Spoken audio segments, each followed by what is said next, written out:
भारत जिस तरह से भारत का कद बढ़ता जा रहा है, तो ऐसे में अब टेक्सटाइल इंडस्ट्री को भी किस तरह से वैश्विक पटल पर एक नई पहचान मिले, नया कीर्तिमान स्थापित हो, इसके लिए काफ़ी महत्वपूर्ण है कि तमाम बारीकियों को प्रधानमंत्री नरेंद्र मोदी यहाँ पर समझते हुए नजर आ रहे हैं। ये तस्वीरें आपके सामने हैं भारत मंडपम में। इस पूरी प्रदर्शनी का यहाँ पर रखा गया है। ये पूरा कार्यक्रम है जहाँ पर प्रधानमंत्री नरेंद्र मोदी खुद उपस्थित हैं और यहाँ पर शिरकत कर रहे हैं। तस्वीरें आपके सामने हैं, आप देख सकते हैं। दरअसल आपको बता दें कि 5000 से अधिक प्रदर्शकों और 120 से अधिक देशों की भागीदारी के साथ ये मेगा इवेंट भारत की वैश्विक पटल पर एक अलग पहचान बना रहा है और साफ तौर पर यह उजागर भी है क्योंकि हमने देखा है कि हर क्षेत्र में उस पर खास फोकस किया जा रहा है और उसके बाद किस तरह से वैश्विक पटल पर उसको और ऊपर लेकर आया जा सके, इसके लिए लगातार अग्रसर होकर काम किया जा रहा है। और टेक्सटाइल भी ऐसा ही एक क्षेत्र है और इसीलिए ये मेगा इवेंट जो है वो भारत की वैश्विक पटल पर एक अलग पहचान बनाता हुआ नजर आ रहा है क्योंकि 5000 से अधिक प्रदर्शकों और 120 से अधिक देशों की इसमें भागीदारी साफ तौर पर नजर आ रही है। कच्चे माल से लेकर उच्च स्तरीय फैशन तक भारत टेक्स 2025 भारत के कपड़ा उद्योग का एक भव्य और विशाल प्रदर्शन है।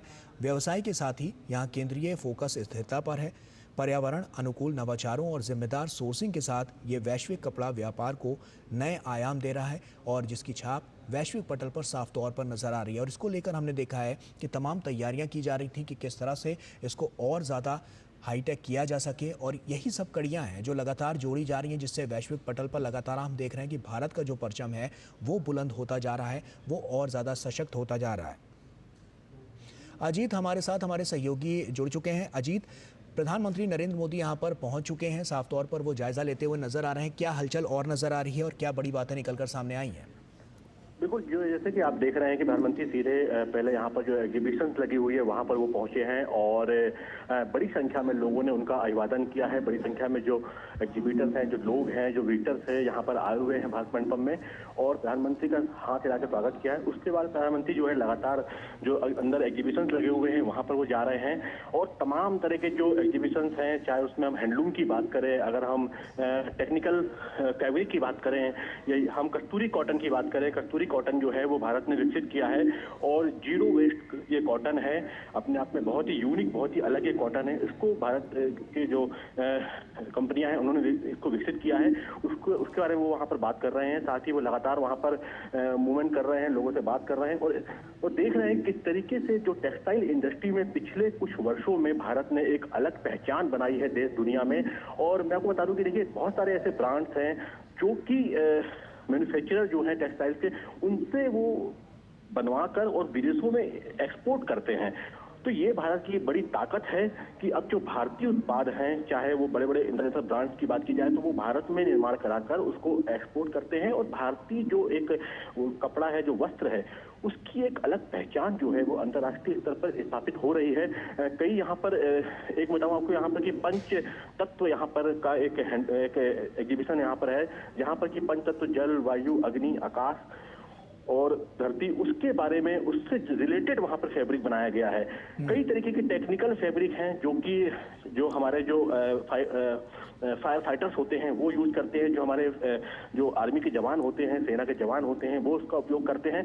तो लगातार देखिए रिसर्च चल रही है, लगातार भारत जो है अनुसंधान भी कर रहा है, लगातार जो उसका परंपरागत हैंडलूम है उसको भी लेकर लगातार आगे बढ़ रहा है। हम कह सकते हैं कि विकास भी और विरासत भी की जो एक अवधारणा है उसको भी टेक्सटाइल सेक्टर में पूरी तरीके से आत्मसात किया जा रहा है, उस पर काम किया जा रहा है और उसी का जो है यहाँ पर पूरी तरीके से एग्जीबिशन हम कह सकते हैं कि भारत टेक्स 2025 में जो है वो दिखाई दे रहा है। देखिए कपड़ों की बात होती है तो हमें लगता है कि सिर्फ कपड़े सिर्फ एक हम 2-3 तरह के कपड़ों को पहचानते हैं, लेकिन हजारों तरह की वैरायटी होती है, हजारों तरह के जो यहाँ पर उसके प्रकार होते हैं, उसकी क्वालिटी होती है, उसकी टेक्निकल उसके स्पेसिफिकेशंस होते हैं।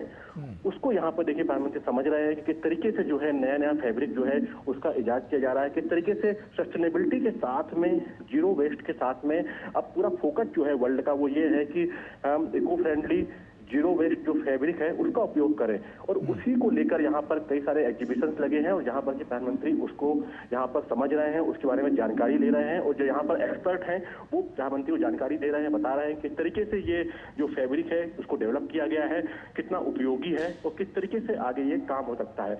बिल्कुल। तो इस तरीके से लगातार प्रधानमंत्री यहाँ पर वेट कर रहे हैं और देख रहे हैं कि समझ रहे हैं कि किस तरीके से भारत ने पिछले कुछ वर्षों में टेक्सटाइल इंडस्ट्री में एक प्रगति की है, कीर्तिमान स्थापित किए हैं। देखिए, अगर टेक्सटाइल की बात करें तो हमारे देश में हजारों साल से हम जो टेक्सटाइल इंडस्ट्री में डेवलपमेंट चल रहा है, वैदिक युग से बात करें हम तो उस समय से जो है तमाम तरह के वस्त्रों का निर्माण होता आया है भारत में, और वो परंपरा लगातार आगे बढ़ रही है। हमारे जो हैंडलूम की बात करें तो कांजीवरम से लेकर चंदेरी से लेकर महेश्वरी से लेकर अगर बात करें बनारसी जो हैंडलूम है, जो कोसा है, जो हमारे यहाँ सिल्क है, वो अपनी एक अलग पहचान रखता है। तो यहाँ पर आपको तकनीक और परंपरा दोनों का मिश्रण यहाँ पर दिखाई देगा, और प्रधानमंत्री उसी चीज को समझते हुए, उसी चीज को जानते हुए किस तरीके से अब हम लगातार ग्लोबल होते जा रहे हैं, हमारे ब्रांड जो हैं वो ग्लोबल हो रहे हैं, जो कंपनियां हैं बहुत सारी ऐसी कंपनियां हैं जो कि छोटे छोटे शहरों में है, भीलवाड़ा में है, आपके मध्य प्रदेश के छोटे शहर पे है, दक्षिण भारत के मदुरई में है, ऐसी ऐसी जगहों पर ऐसी ऐसी टेक्सटाइल मिल्स लगी हुई है जहां पर कि बड़ी संख्या में रोजगार दिया गया है, और वहां से कपड़ा बन के जो है टेक्सटाइल जो है वो एक्सपोर्ट हो रहा है, बाहर जा रहा है, और लगातार जो है अंतर्राष्ट्रीय स्तर पर एक अलग पहचान बना रहा है। तो भारत जो है ग्लोबली हम कह सकते हैं कि एक बड़ा नाम बना है टेक्सटाइल इंडस्ट्री में, और ये नाम जो है ये लगातार बेहतर हो रहा है पहले की अपेक्षा, क्योंकि जिस तरीके से तकनीक का विकास हो रहा है, और तकनीक के साथ साथ जो है लगातार हम अपना जो परंपरागत हैंडलूम है उसको भी हम लगातार प्रमोट कर रहे हैं।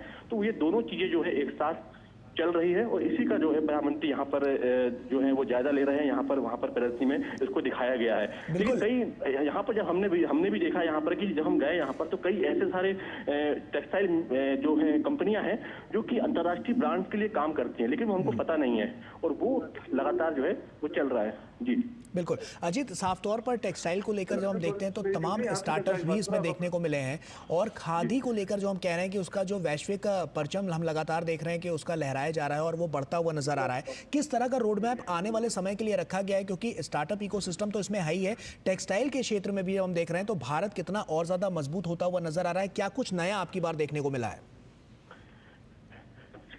अजीत? देखिए, हम अगर नए की बात करें तो इस बार कई ऐसे स्टार्टअप यहाँ पर दिखाई दिए हैं जिन्होंने कि अपने स्तर पर नवाचार किए हैं, और कई स्टार्टअप हैं यहाँ पर जो कि लगातार टेक्सटाइल में जो टेक्निकल टेक्सटाइल की हम बात करते हैं, जो कि हम कह सकते हैं कि सामरिक दृष्टि से बहुत महत्वपूर्ण होता है, उसको लेकर लगातार रिसर्च की जा रही है, उसको लेकर लगातार सस्टेनेबिलिटी के साथ में किस तरीके से टेक्निकल जो टेक्सटाइल है उसको डेवलप किया जाए, उस पर लगातार फोकस किया जा रहा है। कई सारे स्टार्टअप हैं जिन्होंने कि एक नवाचार किया है, नए तरह का फैब्रिक जो है वो डेवलप किया है, और कोशिश की गई है कि इको फ्रेंडली हो, सस्टेनेबिलिटी के साथ उसको डेवलप किया जाए, और किसी भी तरीके का कोई भी उसमें ऐसी चीजें ना हो जो कि पर्यावरण के अनुकूल ना हो। और इसी तरीके का यहाँ पर पूरा जो है ये देखिए, अगर हम इंडस्ट्री की बात करें तो बहुत बड़ी इंडस्ट्री है, टॉप 5 में अभी जो है भारत जो है टेक्सटाइल इंडस्ट्री में वर्ल्ड में एक अपना मुकाम रखता है, और कोशिश है कि इसको नंबर 1 नंबर 2 की पोजीशन में लाया जाए, और इसी के लिए लगातार कोशिश है कि पूरी एक चेन जो है, मैन्युफैक्चरिंग चेन जो है, आप देखिए कपास के होने से लेकर उसका कपड़ा बनने तक एक बहुत लंबी प्रोसेस होती है, चाहे हम उसके रेयॉन की बात करें, चाहे फैब्रिक की बात करें, फिर उसके बाद धागे बनते हैं, फिर उसका कॉटन से फिर वो मिल पे कपड़ा बनता है, और फिर वो जाकर रेडीमेड गारमेंट में तब्दील होता है। तो एक लंबी प्रोसेस होती है, उस पूरी चेन सिस्टम को मजबूत करना, उस पूरी चेन सिस्टम में जो गैप्स हैं उनको फिल करना, उस पूरी चेन सिस्टम को सस्टेनेबिलिटी के साथ में जोड़ना, और लगातार कोशिश करना कि एक जो पूरा एक ये पूरा सिस्टम है वो एक साथ होके काम करे, जिससे कि बहुत ज्यादा समस्या ना आए, ना इंडस्ट्री को आए, ना उसमें काम करने वाले लोगों को आए।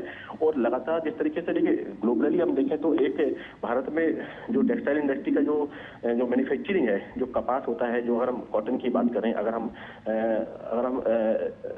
रेशम की बात करें, तो अपने आप में एक बड़ा यहाँ पे हब है, लेकिन उसकी जो पूरी चेन है, पूरी जो चेन सिस्टम है, उसको जब तक मजबूत नहीं करेंगे तब तक ग्लोबली हम एक बहुत बड़े स्तर पे नहीं जा सकते।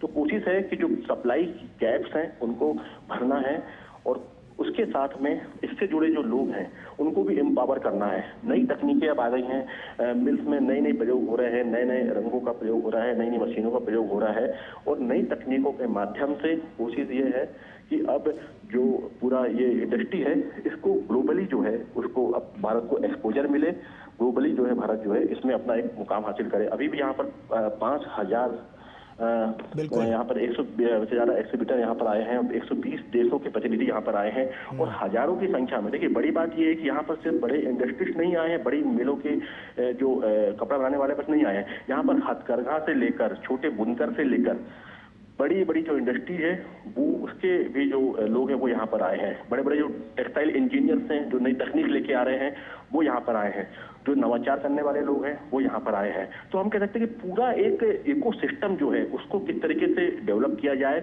जिससे कि भारत भविष्य में जो है टेक्सटाइल इंडस्ट्री में एक बड़ा मुकाम हासिल करे अंतर्राष्ट्रीय स्तर पर।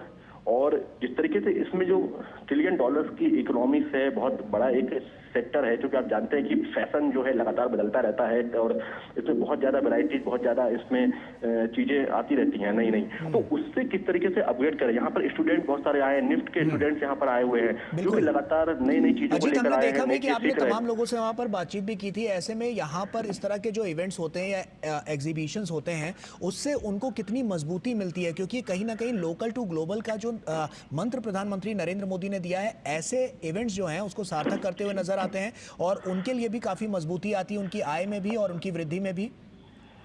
बिल्कुल, देखिए यहाँ पर जब हम आए हैं तो हम देख रहे हैं कि एक छोटा बुनकर भी यहाँ पर है और एक बड़ी बड़ी इंडस्ट्री जो है वो भी यहाँ पर आई हुई है। तो ये एक प्लेटफॉर्म होता है जहाँ पर कि एक बड़ा एक्सपोजर मिलता है।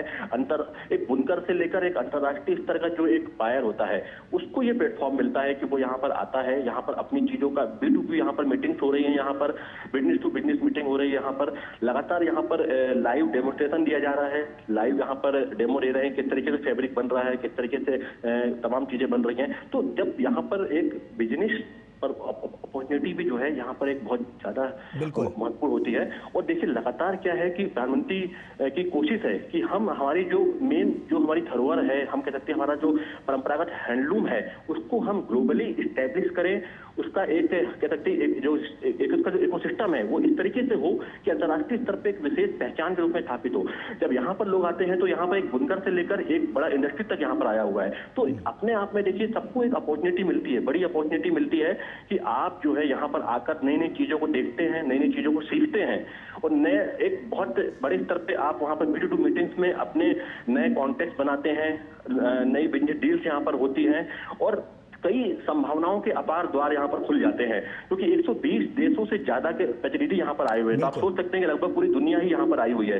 तो यहाँ पर इस तरीके से कोशिश है कि जहाँ पर कोई अगर छोटा ब्रांड भी है या छोटा कोई अगर हैंडलूम का भी कोई अगर उत्पाद लाता है और वो अगर किसी को पसंद आता है तो वो उसको बड़ा ऑर्डर दे सकता है। तो इस तरीके से यहाँ पर तो ये बड़ा एक मंच है जहाँ पर कि एक छोटा जो बुनकर है उससे लेकर एक बड़ा जो इंडस्ट्रीज है, जो बड़ी जो मिल का मालिक है, उसके लिए भी अपॉर्चुनिटी यहाँ पर है। और वही अपॉर्चुनिटी यहाँ पर दिखाई दे रही है कि भारत टेक्स जो है वो बिल्कुल अब ग्लोबली जो है अपने आप को लगातार मजबूत करता जा रहा है और दुनिया के सबसे बड़े जो टेक्स फेयर है, टेक्सटाइल फेयर है, उसमें से एक बनता जा रहा है। ऐसे में जो व्यापारिक दृष्टिकोण से हम इसको देखें तो कहीं ना कहीं इस बिजनेस फोरम पे भी इसको काफ़ी बड़े रूप में देखा जा सकता है, क्योंकि इससे साफ तौर पर आने वाले समय भी हम कह सकते हैं कि जो अर्थव्यवस्था है उसको तो गति मिलेगी, लेकिन साथ साथ जो लोग हैं उनको भी बहुत ज़्यादा बल मिलता हुआ नजर आएगा। क्या उसके लिए रोड मैप आगे के लिए रखा गया है? किस तरह से जो पूरा यहाँ पर जो पूरा इवेंट है वो आने वाले समय में और ज़्यादा मजबूती प्रदान करेगा? बिल्कुल, देखिए ये तो आप यहाँ पर एक बड़ा इवेंट देख रहे हैं, ग्लोबली देख रहे हैं, लेकिन मैं बताऊं आपको कि यहाँ पर जो लोग आए हुए हैं वो टेक्सटाइल सोसाइटी बनी हुई है। वो सोसाइटी जो है वो जाकर नीचे लेवल पे काम करती है। यहाँ पर कई ग्रुप ऐसे बने हुए हैं जो कि जो हैंडलूम है, जो कारीगर हैं उनको वो सपोर्ट करते हैं। इसके अलावा इंडस्ट्रीज को किस तरीके से सपोर्ट किया जाए उसके लिए भी पूरा एक गवर्नमेंट ने, पूरा टेक्सटाइल मिनिस्ट्री ने पूरा एक सिस्टम बनाया हुआ है कि इंडस्ट्रीज को किस तरीके से आगे बढ़ाया जाए, क्योंकि इसमें बहुत बड़े मात्रा में संख्या में रोजगार है।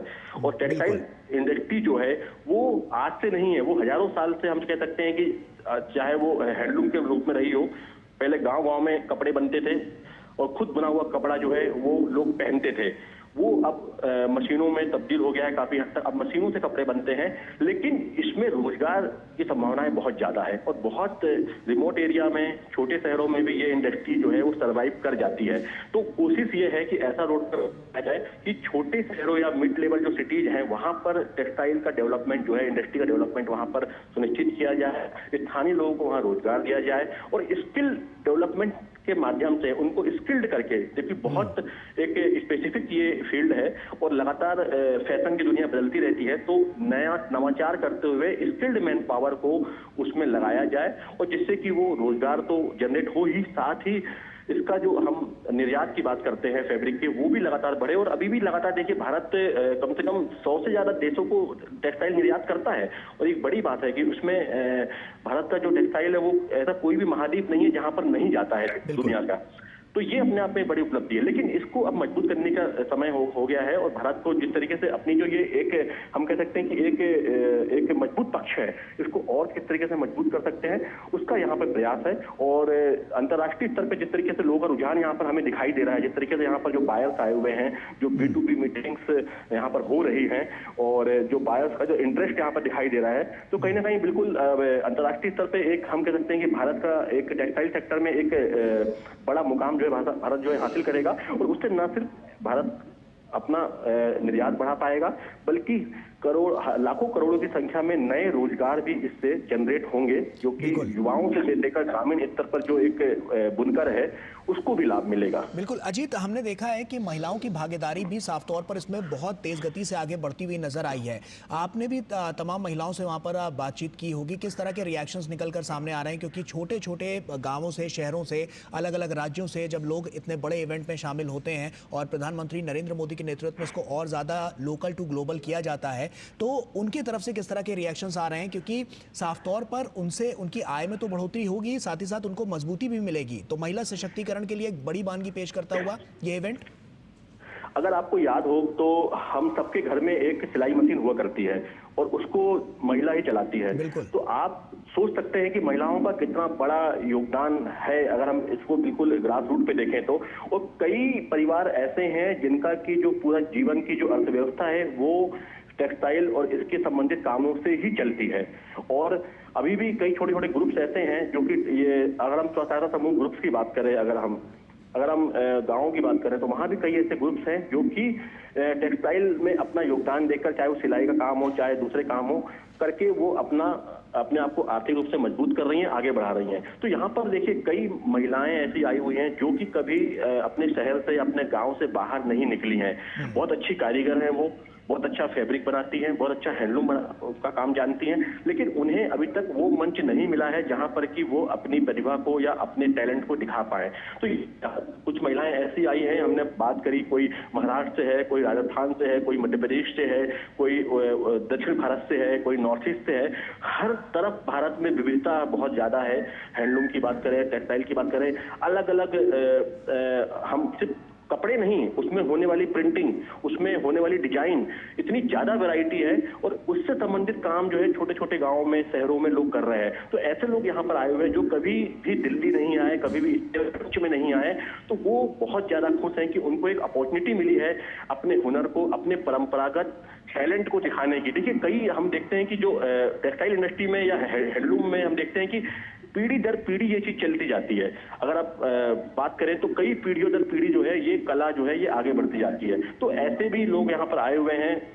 अभी अहमद अंसारी एक यहाँ पर है जो कि हरियाणा से आए हुए, उनसे हमारी बात हो रही थी, तो वो बता रहे थे कि किस तरीके से वो कई पीढ़ियों से इस पर काम कर रहे हैं, हैंडलूम में काम कर रहे हैं। उन्हें पहली बार अवसर मिला कि वो जाएं और इसको अंतर्राष्ट्रीय एक जो ये एक्सपो है वहां पर प्रेजेंट कर सकें। ऐसी ही कुछ महिलाएं हमें मिली महाराष्ट्र की, जो कि महाराष्ट्र का परंपरागत जो हैंडलूम है वो बनाती हैं। उन्होंने कहा कि हमें पहली बार ऐसा अवसर मिला कि हम किसी बड़े मंच पर जा पाए। यहाँ पर हमने देखा कि कितनी विशाल दुनिया है, जो काम हम करते हैं उसकी हम पहली बार इस चीज को जान पाए। और काफी लोग हमारे जो हमारा जो हुनर है, जो हमारा काम है, जो हमारा उत्पाद है, उसको लोग पसंद कर रहे हैं और उसको बहुत डिमांड, बहुत ऑर्डर भी मिल रहे हैं। तो देखिए ये एक मंच है जहां पर कि हम कह सकते हैं कि नीचे से लेकर ऊपर तक या मिड लेवल तक तमाम स्तर पर जो कपड़ा उद्योग है, टेक्सटाइल इंडस्ट्री है, हैंडलूम है, उसको एक बड़ा एक्सपोजर मिलता है, उससे काम करने वाले लोगों को बड़ा एक्सपोजर मिलता है।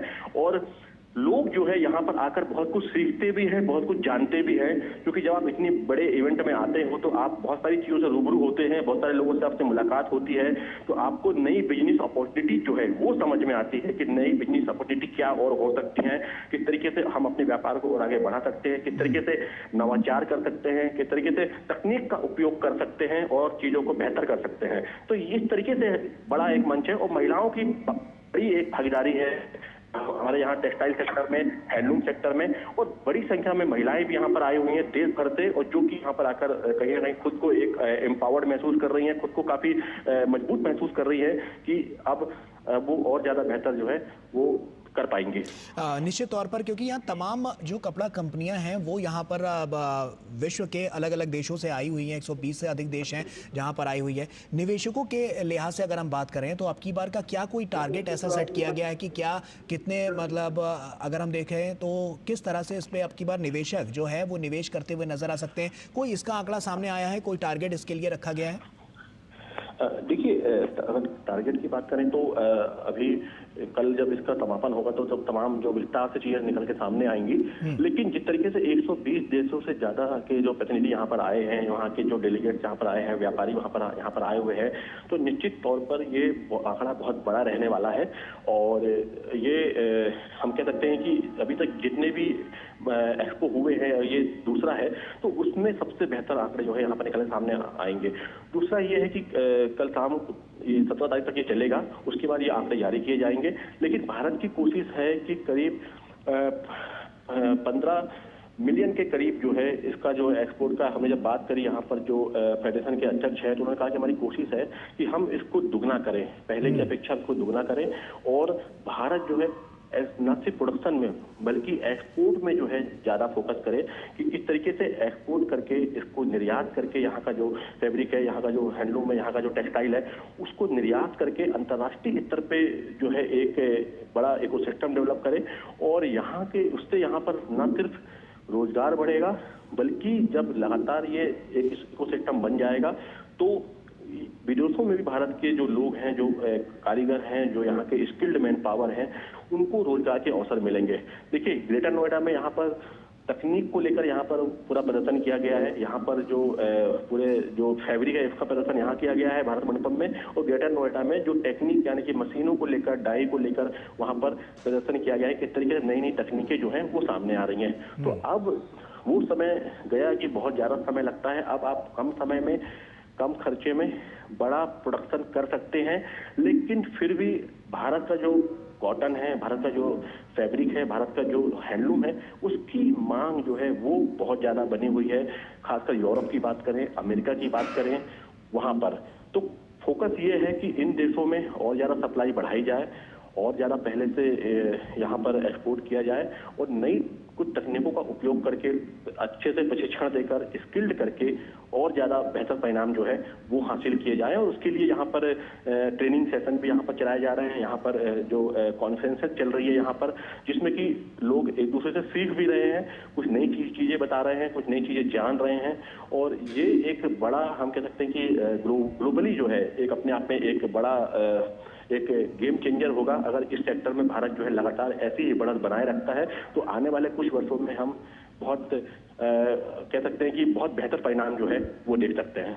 ऐसे में अजीत, अब की बार हम देख रहे हैं, जैसा कि जो प्रधानमंत्री नरेंद्र मोदी जिस प्रदर्शनी को देख रहे हैं, यहाँ पर एग्जीबिशन को देख रहे हैं, वहाँ पर हम देख रहे हैं कि अलग अलग अब की बार जो स्टाइल्स हैं उनको यहाँ पर दिखाया गया है। बहुत अलग अलग कलाकृतियाँ हैं जो अब की बार कपड़ों पर दर्शाई गई हैं। तो ये किस तरह से रिप्रेजेंट कर रहा है? क्योंकि हम देख रहे हैं कि जिस तरह से जो भारत है उसको रिप्रेजेंट करने के लिए इस तरह की भी जो बनावटें हैं वो काफ़ी लोगों में पसंद की जा रही हैं और चर्चा का विषय भी बनती हुई नजर आई है। वहाँ पर किस तरह की नई किस्में नजर आ रही हैं और किस तरह से इनका कैटेगरी में बांटा गया है?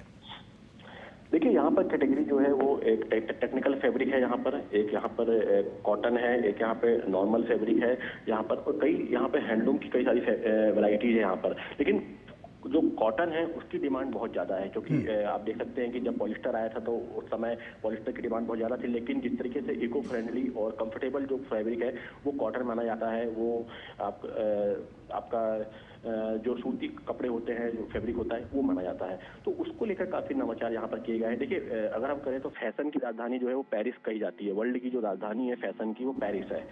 फ्रांस की राजधानी जो पेरिस, उसको माना जाता है कि वर्ल्ड की फैशन की राजधानी है।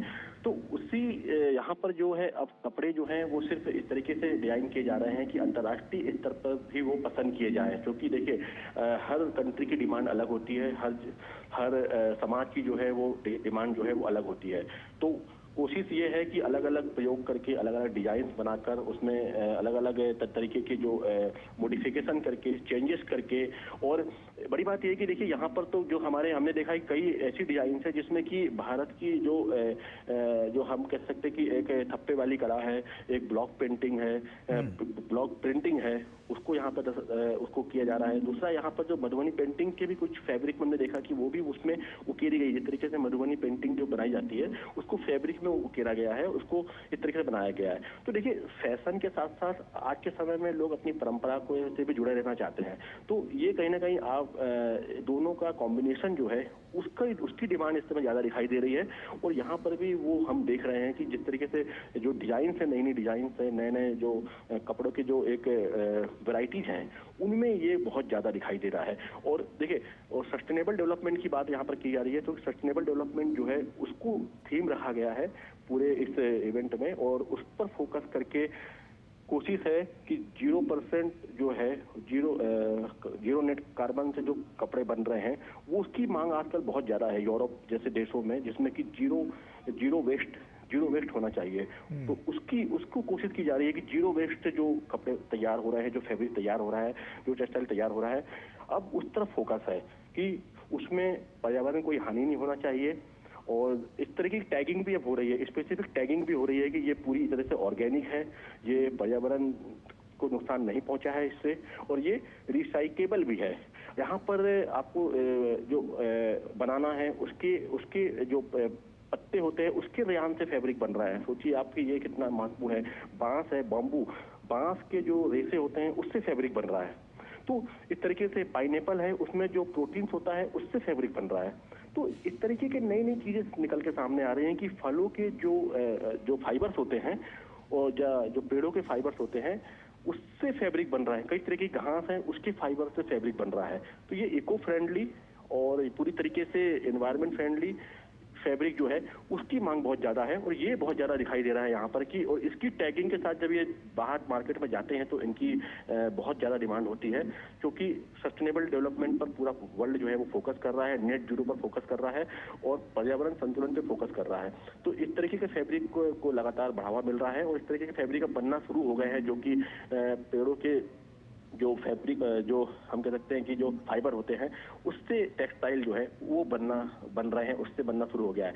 हम पहले सिर्फ कपास को जानते थे कि कपास से जो है वो रेसे से कपास से धागे बनते थे, उसके बाद से पूरा वो बनता था। लेकिन अब जो है लगातार जो अलग अलग जो तरह के पेड़ हैं, अलग अलग के जो फल हैं, उसके रेशे से, उसके प्रोटीन से, उससे फाइबर बनाकर एक इको फ्रेंडली नेट जीरो वाले जो फैब्रिक है, टेक्सटाइल है, उसकी डिमांड जो है बढ़ रही है, और इस तरीके के नवाचार जो है वो लगातार होते जा रहे हैं। अजीत, ऐसे में ये जो क्रिएशंस हैं वो अपने आप में एक बड़ी वानगी तो पेश करते ही हैं, लेकिन किस तरह से चैलेंजेस भी सामने आते हैं, क्योंकि कुछ सोचना और उसके बाद उसको अंत तक पहुंचाना और उसके बाद लोगों तक उसको पहुंचाना, और उसको सबसे बड़ी बात है सेल आउट करना। तो ये अपने आप में जो ये पूरा प्रोसेस है वो कितना उनके लिए चैलेंजिंग रहता है, जो लोग यहाँ पर प्रदर्शकों में शामिल हैं? देखिए, अगर आपको पता हो कि जो बांग्लादेश हमारा पड़ोसी देश है वो रेडीमेड गारमेंट्स में उसका काफी होल्ड है, और वहाँ पर जो है काफी बड़ी संख्या में जो है कंपनियां बहुत सारी वहाँ पर अपना जो है प्रोडक्शन करवाती हैं, वहाँ पर कपड़ों का निर्माण कराती हैं। देखिए, क्योंकि वहाँ पर जो लेबर कम सस्ता है, वहाँ पर दूसरी अन्य चीजें वहाँ पर पॉजिटिव हैं उनके फेवर में। देखिए, इसमें बड़ी बात यह है कि स्किल्ड मैन पावर जो है वो बहुत जरूरी है, क्योंकि और लगातार जो है नई नई चीजों से आप अपडेट होते रहें, नई नई चीजों को आत्मसात करते रहें। दुनिया में क्या चल रहा है, फैशन के मामले में क्या चल रहा है, फैब्रिक के मामले में क्या चल रहा है, किस चीज की डिमांड है इस समय, और वो डिमांड कहाँ पर है, ये मालूम होना बहुत जरूरी है। और अब तकनीक के उपयोग से ये बहुत ही आसान हो गया है, बहुत ही सहज हो गया है कि अब वर्ल्ड वाइड जिस तरीके से ज्योग्राफिकली जो मार्केट है वो किस तरफ मूव कर रहा है। लेकिन देखिए, जब ये जो स्पेशल जो फैब्रिक होता है, जो मैंने बताया आपको कि इसमें जो पौधों से, फलों से, प्रोटीन से, आपके जो फाइबर से, बनाना फाइबर है या बम्बू फाइबर है, उससे जिस तरीके से फैब्रिक बन रहे हैं, ये अभी शुरुआती स्टेज में है और इनकी डिमांड काफी ज्यादा है। लेकिन इसमें बड़े स्तर पर लोगों को ट्रेन करना पड़ेगा, उनको तकनीक से अवगत कराना पड़ेगा और इसमें उन इन्वेस्टमेंट करना पड़ेगा जिससे कि ये बड़े लार्ज स्केल पर ये चीजें बन सकें। और जब ये चीजें बड़े लार्ज स्केल पे बनेंगी तो इनका जो है कॉस्ट कम होगी, इसकी जो कॉस्ट कम आएगी और ये बहुत सस्ते होंगे, इतने महंगे नहीं होंगे जितने कि अभी बनिस्पत है। तो ये वर्ल्ड वाइड जब जाएंगे, बाहर जाएंगे, क्योंकि ये बाहर के देशों में काफी ज्यादा इनकी डिमांड है, तो ये कहीं ना कहीं एक प्रॉफिटेबल जो है ये बिजनेस होगा भारत के लिए। यहाँ पे जो इससे जुड़े हुए जो उद्योग हैं उनके लिए, इससे जुड़े जो लोग हैं, जो श्रमिक हैं, जो कारीगर हैं, उनके लिए बहुत बेहतर ये होगा कि वो इस सेक्टर में अपने आप को अपग्रेड कर सकें, अपने आप को आगे बढ़ा सकें और आर्थिक रूप से खुद मजबूत हो सके। साथ ही एक विश्व स्तरीय हम कह सकते हैं कि एक पकड़ जो है वो अपनी मजबूत कर सकें टेक्सटाइल सेक्टर में, फैब्रिक के सेक्टर में, हैंडलूम के सेक्टर में और तमाम इससे जुड़े जो दूसरे अन्य, चाहे हम डाई की बात करें, डाइंग की बात करें, जो कि कलर का भी एक बहुत बड़ा मार्केट है जो कि टेक्सटाइल से जुड़ा हुआ है, और डाइंग जो होती है वो भी, उसकी भी नई नई चीजें, नए नए उससे तकनीक उसमें आ रही है। तो उससे भी हम कह सकते हैं कि एक बड़ा एक परिवर्तन जो है वो देखने को मिल सकता है, बड़ा एक चेंज जो है वो देखने को मिल सकता है कि अगर हम, क्योंकि बहुत छोटे स्तर पे अभी ये काम हो रहा है, हमारे यहाँ पे जो इंडस्ट्रीज हैं वहाँ पे स्किल्ड मैन पावर अभी उतना नहीं है जितना होना चाहिए, नई नई तकनीक से वो अपग्रेडेड नहीं है, परंपरागत तरीके से काम ज्यादा हो रहा है और ये एक काफी हद तक असंगठित रूप से हो रहा है। तो उसको संगठित करके, ऑर्गेनाइज करके, स्किल्ड करके अगर उस पर काम किया जाएगा तो कहीं ना कहीं बड़ा बदलाव जो है वो हमें भविष्य में देखने को मिल सकता है। भारत जिस तरीके से टेक्सटाइल इंडस्ट्री में वर्ल्ड में लगातार आगे बढ़ रहा है, लगातार अपनी पकड़ जो है वो विश्व स्तरीय मजबूत कर रहा है, जो कि भारत की एक बहुत पॉजिटिव छवि है अंतर्राष्ट्रीय स्तर पे, न सिर्फ टेक्सटाइल के मामले में, दूसरे मामले में भी। तो ब्रांड इंडिया को किस तरीके से हम टेक्सटाइल सेक्टर से जोड़कर उसका फायदा हम अपने देश के जो श्रमिक हैं, जो कारीगर हैं, जो हैंडलूम के जो वर्कर हैं, उनको दे सकते हैं, इस पे पूरा फोकस करना होगा। और कहीं ना कहीं इसके लिए कुछ चैलेंजेस भी होंगे, लेकिन उनको पार पाना होगा। इसमें हमें ट्रेनिंग, इन्वेस्टमेंट और ट्रांसपोर्टेशन, ये सब चीज़ों पे बेहतर करना होगा। निश्चित तौर पर अजीत, ये गेम चेंजर तो साबित होगा ही, लेकिन इस तरह के जो इवेंट है वो टारगेट को अचीव करने के लिए कितने कारगर साबित होते हुए नजर आते हैं, जो इस तरह के बड़े यहाँ पर जो ऑर्गेनाइज्ड इवेंट होते हैं? देखिए, बिल्कुल टारगेट को बिल्कुल अचीव करते हैं। अभी कुछ दिन पहले हमने देखा कि इंडिया एनर्जी वीक का आयोजन किया गया यशोभूमि में, तो वहां पर भी पहले से जो टारगेट था उससे दोगुना अचीव किया गया। देखिए, हर चीज पहले से बेहतर ही हो रही है। तो यहाँ पर ये दूसरा ये पूरा ये एक्सपो है यहाँ पर टेक्सटाइल का, तो ये जो टारगेट है, कोशिश ये है कि कम से कम भारत जो है वो दुनिया के टॉप 3 जो टेक्सटाइल प्रोड्यूसिंग कंपनी और एक्सपोर्टर में शामिल हो जाए। और उसके लिए कोशिश यही है कि जो यहाँ पर टेक्सटाइल मैन्युफैक्चरर जो यहाँ पर आए हैं, जो उनके संगठन के लोग यहाँ पर आए हैं, जो कारीगर यहाँ पर आए हैं, उनका यही कहना है कि जिस तरीके का एक पॉजिटिव माहौल बना है पिछले कुछ सालों में, जो पॉजिटिव माहौल बना है, ऐसा माहौल जो है अगर बना रहा, इस तरीके से सपोर्ट अगर मिलता रहा, तो निश्चित तौर पर हम अपने टारगेट को बहुत ही कम समय में अचीव करेंगे, बल्कि उससे भी आगे बढ़ के हम अपना परफॉर्मेंस, अपना जो आउटपुट दे सकते हैं, और जो कि पिछले कई वर्षों में हमने कई सेक्टर्स में देखा है। न सिर्फ हम टेक्सटाइल की अगर हम बात कर रहे हैं, लेकिन हमने कई सेक्टर्स में देखा है, चाहे आईटी की बात करें, चाहे हम ऑटोमोबाइल की बात करें, चाहे हम एग्रीकल्चर की बात करें, हर सेक्टर में क्योंकि ब्रांड इंडिया की जो इमेज है इस समय वर्ल्ड वाइड, उस ब्रांड इंडिया की इमेज को हम टेक्सटाइल सेक्टर में किस तरीके से उपयोग करके अपने यहाँ के जो श्रमिक हैं, जो लोग हैं, जो से जुड़े हुए हैं, उनको इम्प्रूव करके, उनको स्किल्ड करके उसका फायदा उठा सकते हैं। और लेकिन चैलेंजेस फिर भी बहुत ज्यादा चैलेंजेस हैं इसमें, जो कि अभी भी काफी हद तक हम देखते हैं कि ये जो छोटे लेवल पे काफी अनऑर्गेनाइज है, जो वर्कर हैं वो उतने ट्रेन नहीं है, स्किल्ड नहीं है, क्योंकि परंपरागत तरीके से वो काम कर रहे हैं लंबे समय से। लेकिन अब यही कोशिश है कि इसको हम पूरी तरीके से एक प्रॉपर वैल्यू चेन के साथ में इसको इसको जोड़कर पूरी जो पूरा सिस्टम है उसको इम्प्रूव किया जाए और विश्व स्तर पर एक जो ब्रांड इंडिया की इमेज है उसका फायदा जो है वो टेक्सटाइल सेक्टर को भी मिले। और इसी की पूरी कोशिश है कि भारत टैक्स जो है 2025 इसके बहुत बेहतर परिणाम जो है वो आएंगे। बिल्कुल अजीत, साफ तौर पर ये नज़र भी आ रहा है क्योंकि सरकार का भी लक्ष्य है कि हर एक आमजन जो है उसकी ज़िंदगी रोशन हो पाए, उसकी ज़िंदगी में उजाला आए। इस कड़ी में अगर हम इस तमाम पहलों को देखें जो सरकार द्वारा की जा रही हैं, वो कहीं ना कहीं राष्ट्रीय नहीं बल्कि अंतर्राष्ट्रीय स्तर पर भी एक बड़ी छाप छोड़ रही हैं। ऐसे में अब की बार अगर हम बात करें तो ये कितना बड़ा ग्लोबली चेंज लेकर आएगा, क्योंकि इवेंट अपने आप में बहुत बड़ा है और साफ तौर पर 120 देशों से ज़्यादा जब प्रतिनिधि यहाँ पर पहुँचे हैं तो कहीं ना कहीं भारत के लिए भी बड़ी बात और उन लोगों के जिंदगी में भी एक बड़ा उजाला आता हुआ नजर आएगा जो छोटे गांव से, छोटे तबके से आते हैं। बिल्कुल, देखिए मैंने कहा पहले भी आपको कि ये इंडस्ट्री जो है ये गांव से लेकर महानगरों तक फैली हुई है और ये इंडस्ट्री ऐसी है कि इसमें एक व्यक्ति से लेकर लाखों की संख्या में लोग काम कर रहे हैं। अगर हम हैंडलूम की बात करें तो उसमें एक परिवार काम करता है या एक व्यक्ति काम करता है, साथ में परिवार या गांव काम करता है पूरा, फिर आसपास का समाज उसमें लगा रहता है। अगर हम फैक्ट्री की बात करें तो बड़ी बड़ी कंपनियां जो हैं उन्होंने बड़े बड़े प्लांट जो है अपने स्टैब्लिश किए हुए हैं जो कि बड़ी मात्रा में जो है वो टेक्सटाइल को प्रोड्यूस कर रही है, उसको मैन्युफैक्चर कर रही हैं और लगातार नवाचार कर रही हैं, नई नई तकनीक का उपयोग भी जो है उसमें कर रही हैं। तो इस तरीके से आप देख सकते हैं कि हर सेक्टर में, हर स्तर पर अगर आप देखें तो जो पहले मिल्स होती थी वो छोटे शहर से लेकर मिड लेवल और महानगरों तक में वो मिल्स फैली होती थी। वहां पर वहां के स्थानीय लोग काम करते थे, एक रोजगार का बड़ा साधन वो मिल्स बनती थी। अभी भी यही है। अभी भी आप सोचिए कि एक अगर आप किसी भी अगर आप इसकी बात करते हैं, मैं चंदेरी की बात करता हूँ आपको। चंदेरी का जो सिल्क होता है, चंदेरी एक मध्य प्रदेश के अशोकनगर जिले में एक कस्बा है, हम कह सकते हैं तहसील है, वहां पर उसके नाम से पूरा वो इलाका जाना जाता है। चंदेरी का सिल्क जो है वो अपने आप में बहुत अलग है, एक खास पहचान रखता है। महेश्वर की साड़ियां, महेश्वर का सिल्क, महेश्वर एक मध्य प्रदेश के खंडवा खरगोन के पास में है, एक जगह है, वहां का जो सिल्क है वो पूरी दुनिया में अपनी अलग पहचान रखता है। तो आप सोचिए कि ये छोटी छोटी जो हमारी जो ये पहचान है, बनारस की अगर सिल्क की बात करें हम, कांजीवरम की बात करें हम, तो ये अपने आप में एक अलग जीआई टैगिंग के साथ में ये एक वर्ल्ड वाइड अपनी अलग पहचान रखते हैं। और वहां से अगर आप इनको अगर आप प्रोत्साहन करते हैं, इनको प्रोत्साहित करते हैं, इनको प्रमोट करते हैं। देखिए दुनिया में इस समय हैंडलूम को भी काफी पसंद किया जा रहा है। दुनिया में डिमांड ये है क्योंकि हैंडमेड प्रोडक्ट जो है वो ज्यादा वैल्यूएबल है, पहले से उनकी ज्यादा कीमत है,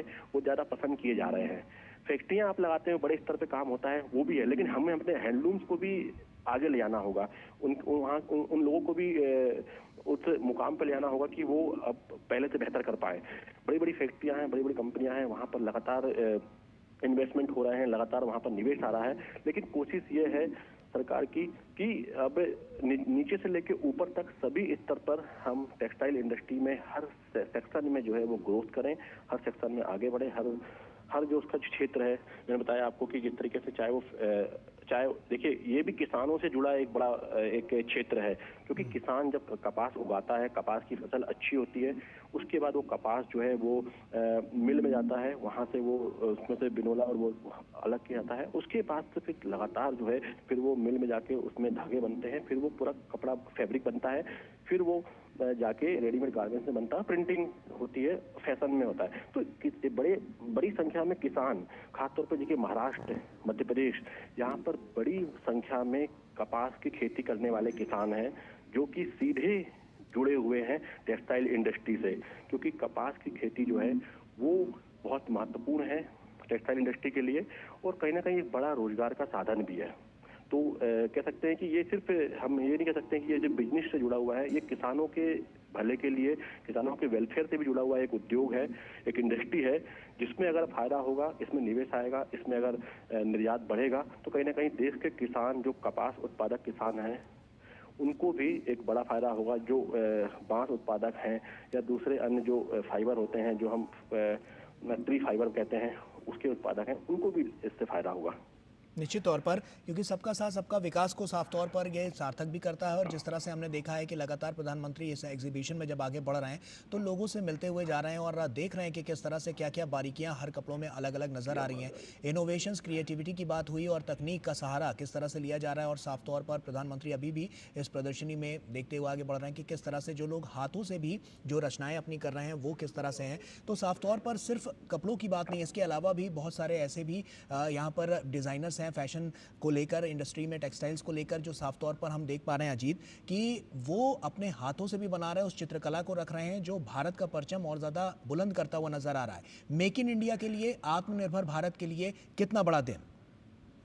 देखिए, बहुत बड़ा दिन है आत्मनिर्भर भारत के लिए। मेक इन इंडिया तो हम कहें कि टेक्सटाइल इंडस्ट्री में तो हम इसको पूरी तरीके से आत्मसात हमने किया ही हुआ है।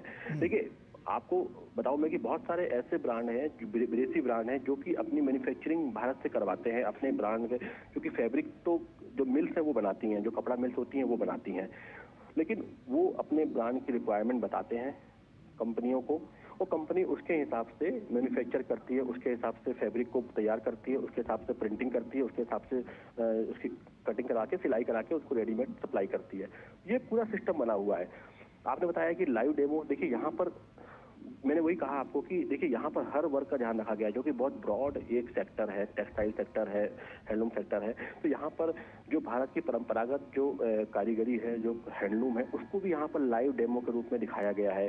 उसके जो एग्जीबिशन में उसके जो है पवेलियन लगाया गया है वहाँ पर, जहाँ पर कि चाहे वो छोटी छोटी जगहों के जो ब्लॉक प्रिंट्स हो, चाहे वो रेशम का काम हो, चाहे वो कढ़ाई का काम हो, चाहे जरदारी का काम हो, चाहे जरी का काम हो, वो भी यहाँ पर दिखाया गया है। क्योंकि ये हमेशा से सदियों से भारत की यूनिक पहचान रही है, ब्रांड इंडिया रहा है, और ये एक्चुअली हम कह सकते हैं कि पहले का मेक इन इंडिया हम कह सकते हैं कि ये रहा है, जिसको कि आगे लाना बहुत जरूरी था। और इस तरीके के जो एक्सपो होते हैं, इस तरीके के जो भारत टेक्सटाइल जो एक्सपो है, ये भारत टेक्स 2025, इस तरीके के एक्सपो ऐसे ही लोगों को प्लेटफॉर्म देते हैं कि वो अपने हुनर को, अपने काबिलियत को, अपने उत्पाद को एक अंतर्राष्ट्रीय मंच पर वो दिखा सके, अंतर्राष्ट्रीय मंच पर स्थापित कर सके, और वहां पर वो इस तरीके से बता सके कि हाँ, ये भारत का चीज ये है, उत्पाद है जो कि यूनिक है, और उसकी एक अपनी यूएसपी है, उसकी अपनी ये पहचान है। मैं आपको बताऊं कि करीब टेक्सटाइल इंडस्ट्री में, हैंडलूम में करीब 100 से ज्यादा के आसपास जीआई टैग उत्पाद है, जो कि अपने एक अलग ज्योग्राफिकल आइडेंटिटी रखते हैं। और इस तरीके के उत्पाद जो हैं कहीं ना कहीं भारत की एक अलग इमेज दर्शाते हैं, क्योंकि विश्व में कहीं भी ये उत्पाद अगर जाते हैं तो brand India, make in India को प्रदर्शित करते हैं। बिल्कुल। आधुनिकता के इस दौर में अगर हम देखें तो आधुनिकता पर कितना ज़्यादा फोकस किया गया है, क्योंकि हम देख रहे हैं कि अलग अलग राज्यों से लोग हैं यहाँ पर जो कहीं ना कहीं अपने अपने कल्चर को यहाँ पर उजागर करते हुए वस्त्रों के माध्यम से नजर आ रहे हैं। देखिए, अगर आप भारत में जाएं तो आपको हर राज्य का एक अलग परिधान दिखाई देगा, हर राज्य का एक आपको अलग एक विशेष टेक्सटाइल दिखाई देगा, विशेष वस्त्र आपको दिखाई देगा, वहाँ का एक अलग एक यूनिक आपको वहाँ का टेक्सटाइल दिखाई देगा। तो यहाँ पर लगभग सभी राज्यों के, छत्तीसगढ़, मध्य प्रदेश, महाराष्ट्र, तेलंगाना, आंध्र प्रदेश, जम्मू कश्मीर, हर पूरा भारत एक मिनी इंडिया यहाँ पर समाया हुआ है। और वहाँ पर उस इलाके का जो प्रसिद्ध जो टेक्सटाइल है, वहाँ का जो फैब्रिक है, वहाँ का जो हैंडलूम है, उसको यहाँ पर शोकेस किया गया है कि यहाँ पर जो विदेशी मेहमान जो यहाँ पर आए हैं, या यहाँ पर जो लोग आए हुए हैं, वो उसको देखें, उसको भी जाने, और उनको यहाँ पर बड़े बड़े ऑर्डर भी मिल रहे हैं। क्योंकि जब आप सामने से चीज़ों को देखते हो, उसको महसूस करते हो, और वहाँ पे उसको बनते हुए देख सकते हो आप। क्योंकि यहाँ पे देखा मैंने कि यहाँ जो ब्लॉक प्रिंटिंग होती है, जो कि लकड़ी में नक्काशी करके और परंपरागत ऑर्गेनिक कलर से उसको कपड़े में हाथों से ब्लॉक किया जाता है, तो उसका भी यहाँ पर पूरा प्रदर्शन जो है वो यहाँ पर दिखाई दे रहा है, यहाँ पर वो लगातार चल रहा है। और देखिए, ये छोटी छोटी चीजें आपको यहाँ पर एक दिखाई दे रही है, लेकिन ये बड़े मायने रखती है यहाँ पर, क्योंकि एक पूरे भारत की जितनी भी विविधताएं हैं टेक्सटाइल में या हैंडलूम में, उसको एक मंच देना, एक जगह पर उसको स्थापित करना, और वहाँ पर शोकेस करना, जहाँ पर की दुनिया भर के लोग वहां पर पहुंच रहे हैं, वहां पर आ रहे हैं, तो अपने आप में बहुत ही एक अलग अनुभव होता है, बहुत ही यूनिक अनुभव होता है।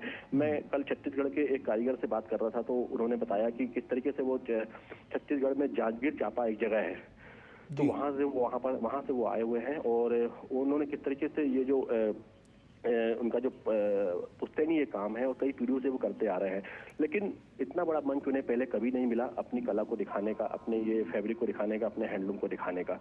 तो ये उसको एक उनके लिए बड़ी अपॉर्चुनिटी है कि वो यहाँ पर आए हुए हैं और कहीं ना कहीं खुशकिस्मत मानते हैं खुद को कि इतने बड़े एक्सपो में उनको अवसर मिला और यहाँ पर उन्हें बहुत सारे लोगों से उन्होंने नई चीजें देखी, नए सबसे उन्होंने कई नए अनुभव उनको हुए और कई सारे ऑर्डर्स भी उनको मिले आगामी भविष्य के लिए, जो कि उनको आर्थिक रूप से मजबूत करेंगे।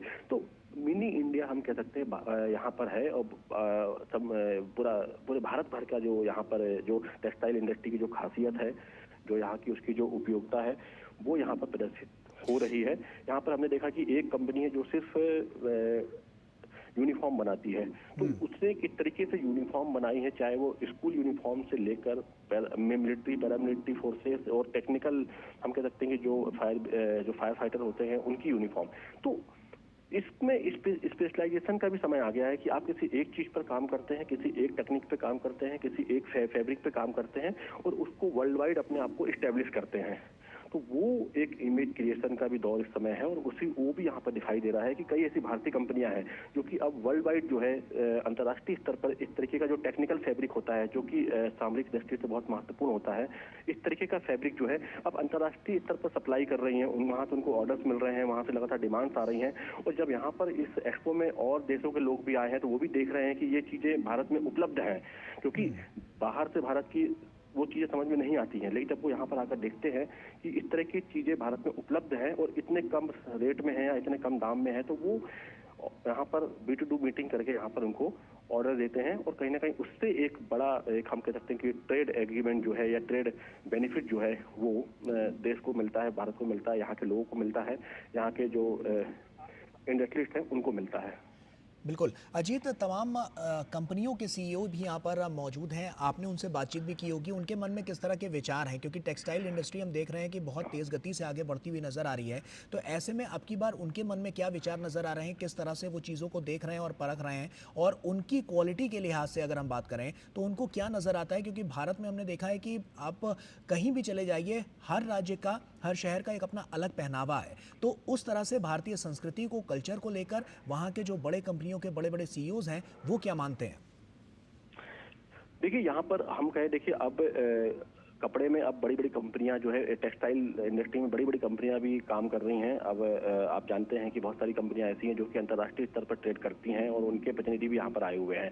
तो वो जब देखते हैं कि एक सरकार सीरियस है, सरकार गंभीर है एक इकोसिस्टम डेवलप करने के लिए, और टेक्सटाइल इंडस्ट्री को लेकर सरकार जिस तरीके से कोशिश कर रही है कि इसको हम किस तरीके से आगे बढ़ाएं, किस तरीके से इस तरीके के एक्सपो के माध्यम से उसको हम एक शक्ति दें, मजबूती दें, तो वो कहीं ना कहीं वो खुशी हो रहे हैं। उनको लगता है कि उनका कहना है कि अगर हम जितनी एफर्ट हम लगाते हैं, अपने लोगों को बाहर भेजते हैं, वहां से उनको हम अपने सैंपल्स भेजते हैं, वहां से उनको फिर वो आते हैं, फिर हमको ऑर्डर्स आते हैं, तो हमें कई सालों का तो हमारा काम जो है वो यहाँ पर ये 4 दिन के एक्सपो में ही हो जा रहा है। और यहाँ पर जिस तरीके का यहाँ पर जो एक सरकार ने सपोर्टिव सिस्टम क्रिएट किया है, वो कहीं ना कहीं इंडस्ट्री के लिए आने वाले समय में बहुत बेहतर साबित होगा। और इंडस्ट्रीज को जिस तरीके से पहले मदद मिली है, चाहे वो हम बात करें, देखिए हर राज्य अपनी एक पॉलिसी बना रहा है, हर राज्य जो है अपनी एक पॉलिसी बना रहा है जहां पर कि वो कोशिश कर रहा है कि ज्यादा से ज्यादा निवेश हो सके। अभी कुछ दिन पहले हमने देखा कि इन्वेस्टर समिट हुई राजस्थान में, उसके बाद उड़ीसा में हुई है, और अभी 24-25 फरवरी को मध्य प्रदेश में इन्वेस्टर समिट होने वाली है, ग्लोबल इन्वेस्टर समिट। तो वहां पर जो स्पेशल इकोनॉमिक जोन जो बनाए गए हैं, वहां पर टेक्सटाइल पार्क डेवलप किए गए हैं, और ऐसे इंडस्ट्री जो है वहां पर जाकर अपने जब पार्क लगाते हैं, वहां पर जब सरकार को सपोर्ट करती है, तो कहीं ना कहीं एक बड़ा इकोसिस्टम क्रिएट होता है जो कि टेक्सटाइल इंडस्ट्री के लिए कई मायनों में काफी मददगार साबित होता है। और इस तरह के जो एक्सपो होते हैं, वहां पर जब ये तमाम सीईओ, तमाम बड़े बड़े लोग जो हैं, जो इस क्षेत्र के माहिर लोग जब मिलते हैं, तो कहीं ना कहीं आपस में उनके बीच में बिजनेस टू बिजनेस मीटिंग होती है, उनके बाद में बिजनेस टू कस्टमर मीटिंग्स होती हैं, सेमिनार्स होते हैं, तो उससे एक बड़ा बड़ा दायरा बढ़ता है, बड़ा कहीं ना कहीं बड़े लेवल पे वो जो ब्रांड इंडिया की जो इमेज है उसको स्टेब्लिश कर पाते हैं। और अंतर्राष्ट्रीय स्तर पे जिस तरीके से पिछले कुछ वर्षों में हमने देखा है कि हर सेक्टर में ये जो ब्रांड इंडिया की इमेज जो स्टेब्लिश हुई है और मेक इन इंडिया की जो इमेज स्टेब्लिश हुई है उसका फायदा भी टेक्सटाइल इंडस्ट्री को मिल रहा है। और तमाम सीईओ हैं यहाँ पर, CAMI के जो चेयरमैन है उनसे हमने बात की तो उन्होंने भी कहा है कि इस तरीके से ये एक्सपो इस बार लगा है तो ये अपने आप में कहीं ना कहीं बेहतरीन परिणाम देने वाला है। और पिछले कुछ वर्षों में जिस तरीके से बदलाव आए हैं तमाम सेक्टर में और भारत की जो एक छवि जो है वो मजबूत हुई है तो उसका भी फायदा जो है वो टेक्सटाइल इंडस्ट्री को मिल रहा है। और भारत की जो एक पॉजिटिव छवि है उससे कहीं ना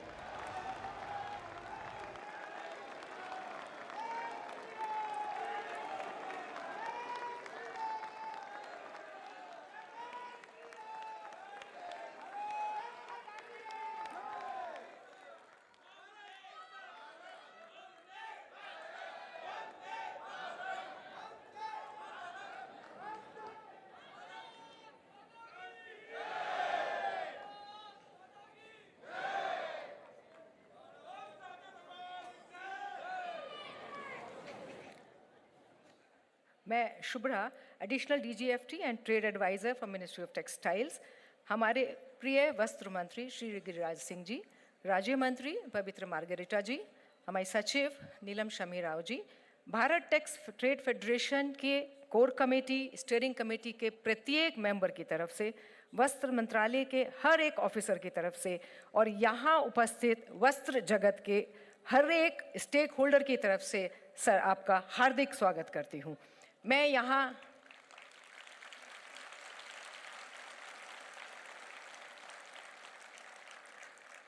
आए हुए हमारे विदेशी मेहमानों का भी बहुत स्वागत करती हूँ। सर, कपड़ा क्षेत्र सही मायनों में भारत को रिप्रेजेंट करता है। प्रत्येक राज्य, प्रत्येक गांव के लोग इससे किसी ना किसी तरह से जुड़े हुए हैं। करीब 11 करोड़ लोग इस उद्योग से बंधे हैं। इसी विषय पे हमारे प्रिय मंत्री जी को हमेशा कंसर्न रहता है। हर पल वो इस पर विचार करते हैं कि किस तरह से व्यवसाय की और ज़्यादा से ज़्यादा अपॉर्चुनिटी बढ़ाई जाए। मैं आदरणीय वस्त्र मंत्री जी को, श्री गिरिराज सिंह जी को आमंत्रित करती हूँ कि वो अपना स्वागत संबोधन दें। सर, इनका उत्साह और उत्सुकता एक विद्यार्थी जैसी है। ये नए नए फाइबर्स के बारे में, रिसर्च के बारे में इंडस्ट्री से इतनी चर्चा करते हैं कि बहुत सब लोगों का इनसे बहुत ज़्यादा प्यार है। सर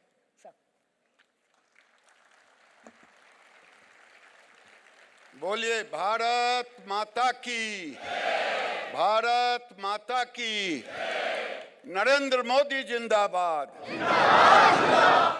इसलिए मैंने कहा कि आप सब जो यहाँ बैठे हैं, जो यहाँ पर एग्जीबिटर हैं, सब हमारे देश के हैं। इसलिए मैंने ये कहा, माननीय प्रधानमंत्री जी, मैं आपका स्वागत किस रूप में करूं, क्योंकि आपके कारण, आपके सोच के कारण भारत टैक्स को पिछले साल आपने शुरू किया। ये पहली सालगिरह है, दूसरा है, दुनिया का सबसे बड़ा भारत टैक्स बन गया है ये आपके कारण। एक ही छत के नीचे प्रधानमंत्री जी, दुनिया में कोई ऐसा इवेंट्स नहीं है जहां आप केमिकल भी कर रहे हैं, मशीनरी भी कर रहे हैं, आप गारमेंट्स भी कर रहे हैं, फैब्रिक भी कर रहे हैं, यार्न भी कर रहे हैं।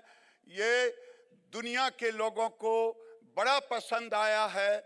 इसीलिए आपके ऊपर विश्वास करके पिछले साल 3000 विदेशी बायर आए थे, इस बार 6000 आए हैं।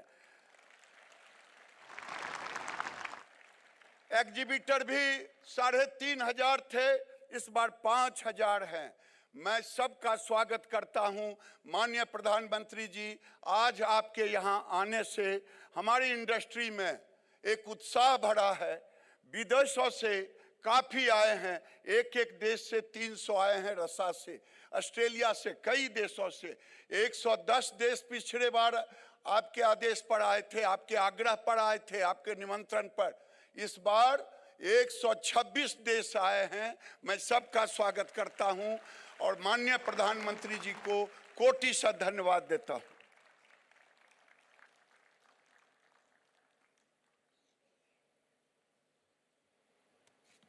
बहुत बहुत धन्यवाद सर। अब वो समय आ गया है जिसका यहाँ हर व्यक्ति को इंतजार था।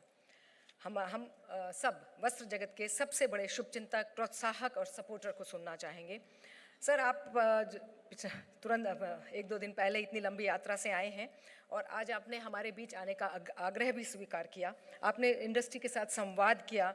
This speaks about your attachment and empathy for this sector sir. यहाँ हज़ारों लोग प्रेजेंट हैं जो लाखों सपने लेकर आए हैं और करोड़ों लाइव्स उनसे जुड़ी हुई हैं। सो आपने जब वस्त्र क्षेत्र को संबोधन करते हैं, एक्चुअली आप करोड़ों लाइव्स को टच कर रहे हैं। बहुत सारी विमेन इनसे जुड़ी हुई हैं, 70% के करीब वुमेन एम्प्लॉयमेंट है। सो जब आप उनकी लाइव्स मतलब पूरी फैमिली को टच करते हैं sir, so with full humility and respect sir, मैं ये कहना चाहूँगी कि वस्त्र क्षेत्र के लोग एक्चुअली आपको अपना सबसे इम्पॉर्टेंट एम्बेसडर मानते हैं सर।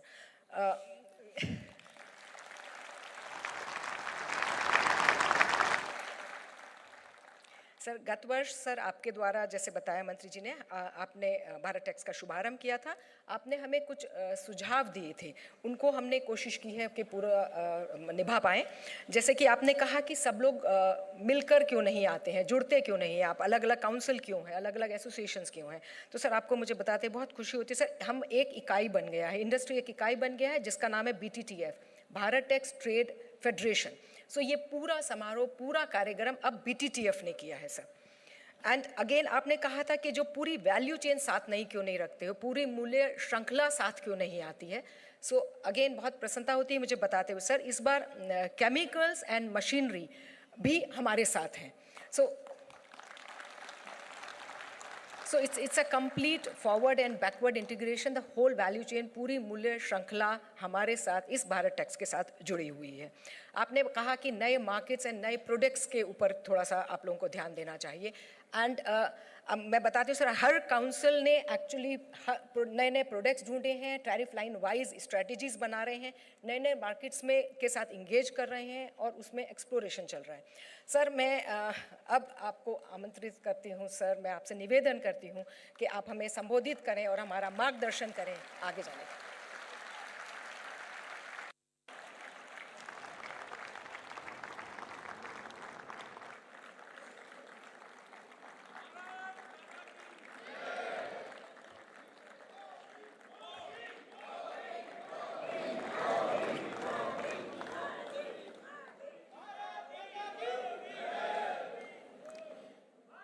कैबिनेट में मेरे सहयोगी श्रीमान गिरिराज सिंह जी, पवित्रा मार्गरीटा जी, विभिन्न देशों के राजदूत, वरिष्ठ राजनयिक, केंद्र और राज्य सरकार के अधिकारी, फैशन और टेक्सटाइल वर्ल्ड के सभी दिग्गज, एंटरप्रेन्योर्स, छात्र छात्राएं, मेरे बुनकर और कारीगर साथी, देवी और सज्जनों, आज भारत मंडपम भारत टैक्स के दूसरे आयोजन का साक्षी बन रहा है। इसमें हमारी परंपराओं के साथ ही विकसित भारत की संभावनाओं के दर्शन भी हो रहे हैं। ये देश के लिए संतोष की बात है कि हमने जो बीज रोपा है, आज वो वटवृक्ष बनने की राह पर तेज गति से बढ़ रहा है।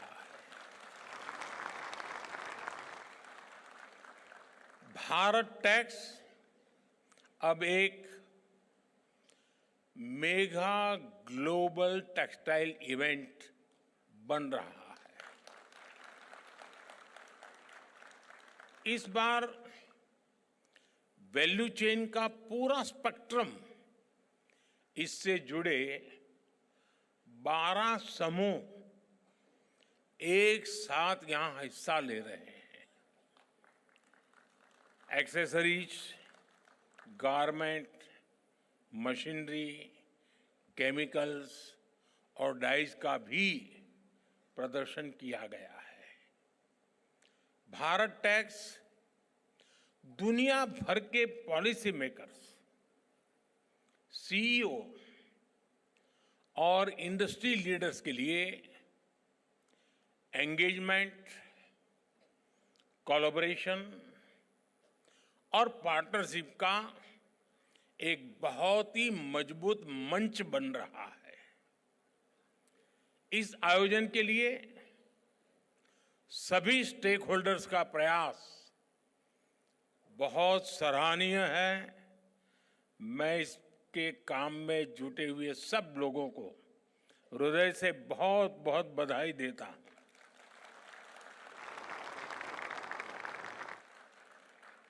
साथियों, आज भारत टैक्स में 120 से ज्यादा देश हिस्सा ले रहे हैं। जैसे गिरिराज जी ने बताया, 126 कंट्रीज, यानी यहां आने वाले हर एंटरप्रेन्योर्स को 120 देशों का एक्सपोजर मिल रहा है। उन्हें अपने बिजनेस को लोकल से ग्लोबल बनाने का अवसर मिल रहा है। जो एंटरप्रेन्योर्स नए बाजारों की तलाश में हैं, उन्हें यहां विभिन्न देशों की कल्चरल नीड्स की जानकारी मिल रही है। थोड़ी देर पहले मैं प्रदर्शनी में लगे स्टॉल्स को देख रहा था। ज्यादा तो नहीं देख पाया, अगर पूरा देखता तो शायद मुझे 2 दिन लगते, और इतना समय तो आप मुझे परमिट भी नहीं करेंगे। लेकिन जितना समय मैं निकाल सका, इस दौरान मैंने इन स्टॉल्स के कई रिप्रेजेंटेटिव से भी बहुत सारी बातें की, चीजों को समझने का मैंने प्रयास किया। कई साथी बता रहे थे कि पिछले साल भारत टैक्स से जुड़ने के बाद उन्हें बड़े स्केल पर नए बायर्स मिले, उनके बिजनेस का विस्तार हुआ। और मैं तो देख रहा था, एक बड़ी यानी मधुर कंप्लेंट मेरे सामने आई। उन्होंने कहा, साहब डिमांड इतनी है कि हम पहुंच नहीं पाते।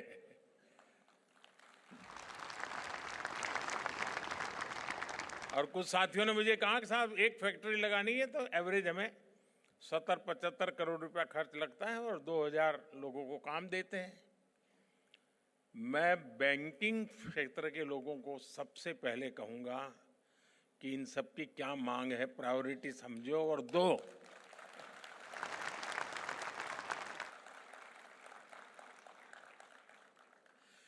साथियों, इस आयोजन से टेक्सटाइल सेक्टर में इन्वेस्टमेंट्स, एक्सपोर्ट और ओवरऑल ग्रोथ को जबरदस्त बढ़ावा मिल रहा है।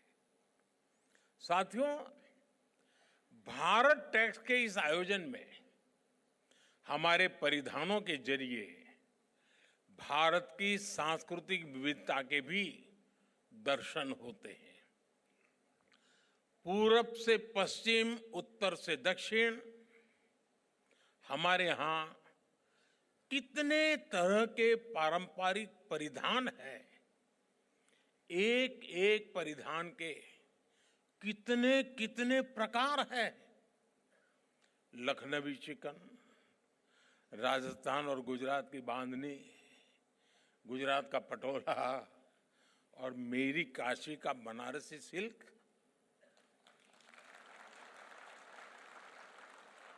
दक्षिण में कांजीवरम सिल्क, जम्मू कश्मीर का पश्मीना। ये सही समय है ऐसे आयोजनों के जरिए हमारी ये विविधता और विशेषता वस्त्र उद्योग के विस्तार का भी माध्यम बने। साथियों, पिछले साल मैंने टेक्सटाइल इंडस्ट्री में फार्म, फाइबर, फैब्रिक, फैशन और फॉरेन, इन 5 एफ फैक्टर्स की बात की थी। फार्म, फाइबर, फैब्रिक, फैशन और फॉरेन का विजन अब भारत के लिए एक मिशन बनता जा रहा है। ये मिशन किसान, बुनकर, डिजाइनर और व्यापारी, हर किसी के लिए ग्रोथ के नए रास्ते खोल रहा है। पिछले वर्ष भारत के टेक्सटाइल और एपरल एक्सपोर्ट्स में 7% की बढ़ोतरी हुई है।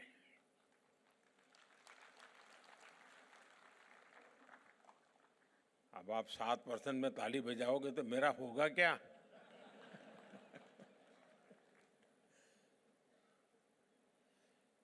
अगली बार 17% हो तो फिर ताली हो जाए।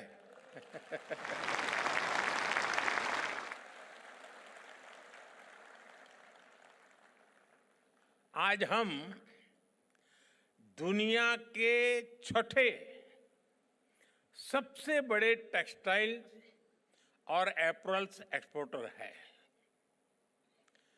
हमारा टेक्सटाइल निर्यात 3 लाख करोड़ रुपए तक पहुंच चुका है। अब हमारा लक्ष्य है 2030 तक हम इसे 9 लाख करोड़ रुपए तक लेकर जाएंगे।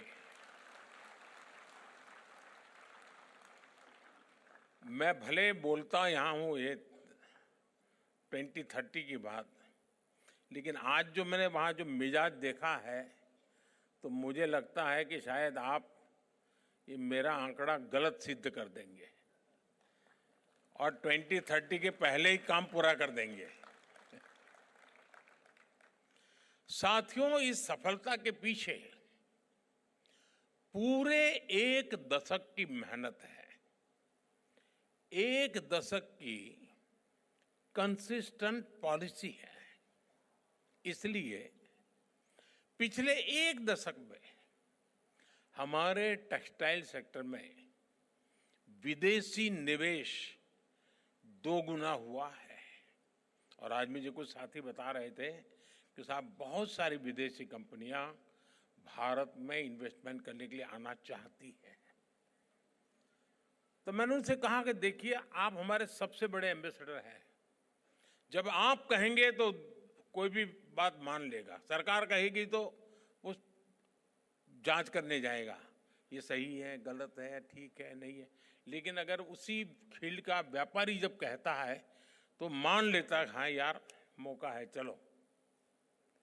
साथियों, आप सब जानते हैं टेक्सटाइल देश में सबसे ज्यादा रोजगार के अवसर देने वाली इंडस्ट्री में से एक महत्वपूर्ण इंडस्ट्री है। भारत की मैन्युफैक्चरिंग में ये सेक्टर 11% का योगदान दे रहा है। और इस बार आपने बजट में देखा होगा, हमने मिशन मैन्युफैक्चरिंग पर बल दिया है। उसमें आप सब भी आ जाते हैं। इसलिए जब इस सेक्टर में निवेश आ रहा है, ग्रोथ हो रही है, तो उसका फायदा करोड़ों टेक्सटाइल वर्कर्स को मिल रहा है। साथियों, भारत के टेक्सटाइल सेक्टर की समस्याओं का समाधान और संभावनाओं का सृजन, ये हमारा संकल्प है। इसके लिए हम दूरदर्शी और लॉन्ग टर्म आइडियाज पर काम कर रहे हैं। हमारे इन प्रयासों की झलक इस बार के बजट में भी दिखती है। हमारे देश में कॉटन सप्लाई रिलायबल बने, भारतीय कॉटन ग्लोबली कॉम्पिटिटिव बने, इसके लिए हमारी वैल्यू चेन मजबूत हो, इंडस्ट्री की ऐसी सभी जरूरतों को ध्यान में रखते हुए हमने मिशन फॉर कॉटन प्रोडक्टिविटी का एक ऐलान किया है। हमारा फोकस टेक्निकल टेक्सटाइल जैसे सनराइज सेक्टर्स पर भी है। और मुझे याद है, मैं जब गुजरात में था, मुख्यमंत्री के नाते मुझे सेवा करने का अवसर मिला था, तो आपके टेक्सटाइल वालों से मेरा मिलना जुलना होता था। और उस समय जब मैं उनको टेक्निकल टेक्सटाइल की बातें करता था तो मुझे पूछते थे, आप क्या चाहते हैं?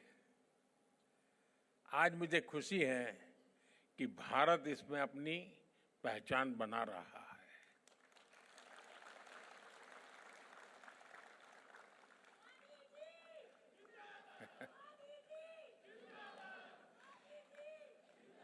हम स्वदेशी कार्बन फाइबर और उससे बनने उत्पादों को बढ़ावा दे रहे हैं। Bharat high grade carbon fibre बनाने की दिशा में भी आगे बढ़ रहा है। इन प्रयासों के साथ ही टेक्सटाइल सेक्टर के लिए जो नीतिगत फैसले चाहिए, हम वो भी ले रहे हैं। जैसे कि इस साल के बजट में एमएसएमई के क्लासिफिकेशन क्राइटेरिया में बदलाव करके इसका विस्तार किया गया है। साथ ही क्रेडिट अवेलेबिलिटी बढ़ाई गई है। हमारा टेक्सटाइल सेक्टर, जिसमें 80% योगदान हमारे एमएसएमईज का ही है, उसको इसका बहुत बड़ा लाभ मिलने वाला है। साथियों, कोई भी सेक्टर एक्सेल तब करता है जब उसके लिए स्किल्ड वर्कफोर्स उपलब्ध हो। वस्त्र उद्योग में तो सबसे बड़ा रोल ही स्किल्ड यानी हुनर का होता है। इसलिए हम टेक्सटाइल इंडस्ट्री के लिए स्किल्ड टैलेंट पूल बनाने के लिए भी काम कर रहे हैं। हमारे national centres of excellence for skilling इस दिशा में बड़ी भूमिका निभा रहे हैं। वैल्यू चेन के लिए जो स्किल्स चाहिए, उसमें हमें समर्थ योजना से मदद मिल रही है। और मैं आज समर्थ से ट्रेन हुई कई बहनों के साथ बात कर रहा था, और उन्होंने जो 5 साल, 7 साल, 10 साल में जो प्रगति की है, यानी गर्व से मन भर गया मेरा सुन करके।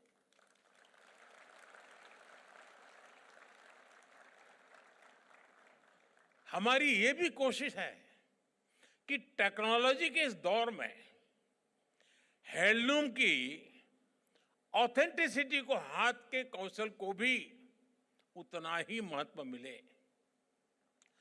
हथकरघा कारीगरों का हुनर दुनिया के बाजारों तक पहुंचे, उनकी क्षमता बढ़े, उन्हें नए अवसर मिले।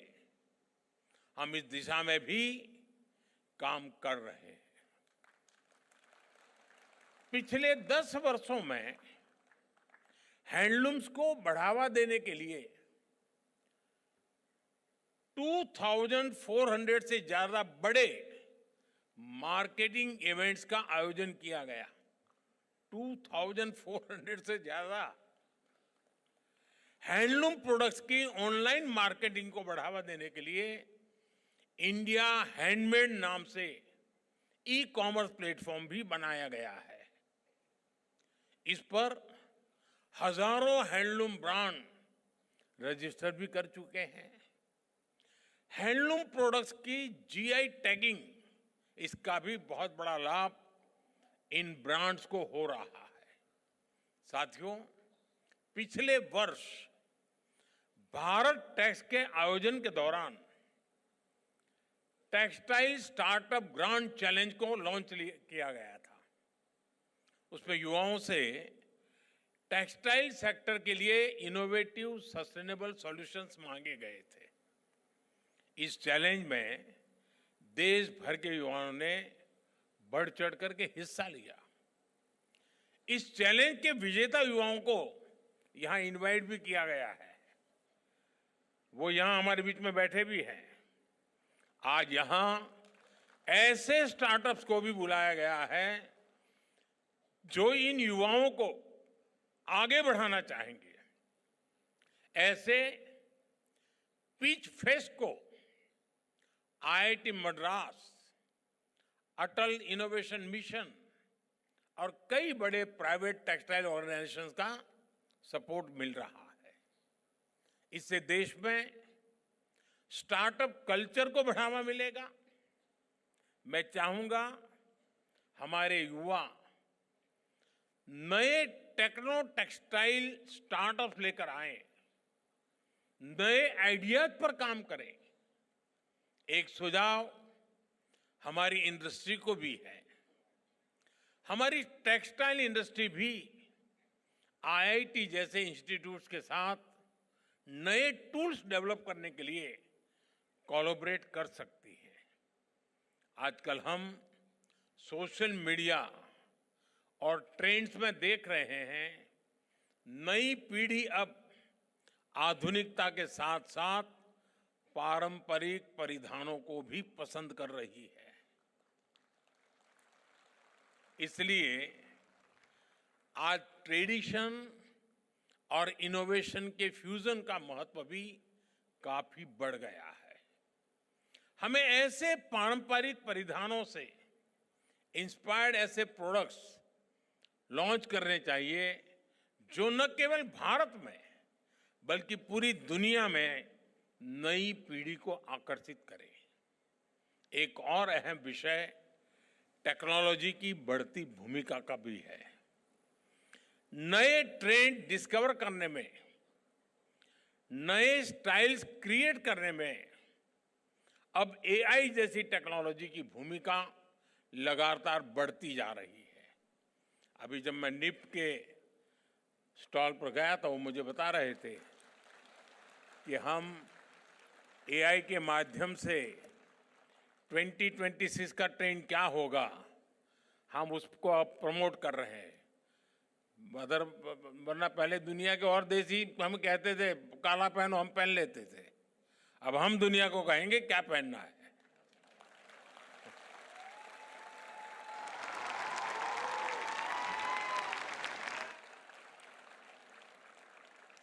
इसलिए आज एक और पारंपरिक खादी को भी बढ़ावा दिया जा रहा है। साथ ही एआई के जरिए फैशन के ट्रेंड्स को भी एनालाइज किया जा रहा है। मुझे याद है मैं जब नया नया मुख्यमंत्री बना था तो गांधी जयंती पर शायद 2003 होगा, मैंने पोरबंदर में गांधी जी का जहां जन्मस्थान है वहां फैशन शो ऑर्गेनाइज किया था और खादी का फैशन शो, और निफ्ट के स्टूडेंट्स और हमारे यहाँ एनआईडी के स्टूडेंट्स मिलकर के उस काम को आगे बढ़ाया था। और वैष्णव भजन तो तेनेरे कहिए, वो बैकग्राउंड म्यूजिक के साथ वो फैशन शो हुआ था। और उस समय विनोबा जी के कुछ अनन्य साथी जो थे उनको मैंने इनवाइट किया था, तो मेरे साथ बैठे थे, क्योंकि फैशन शो वर्गे शब्द ऐसे हैं कि पुरानी पीढ़ी के लोगों को जरा कान खड़े हो जाते हैं कि ये क्या सब तूफान चल रहा है। लेकिन मैंने उनसे बड़ा आग्रह किया, उनको मैंने बुलाया, वो आए और बाद में उन्होंने मुझे कहा कि खादी को अगर हमें पॉपुलर करना है तो यही रास्ता है। और मैं बताता हूं आज खादी जिस प्रकार से प्रगति कर रही है और दुनिया के लोगों का आकर्षण का कारण बन रही है, हमने इसको और बढ़ावा देना चाहिए। और पहले जब आजादी का आंदोलन चला तब खादी फॉर नेशन था, अब खादी फॉर फैशन होना चाहिए।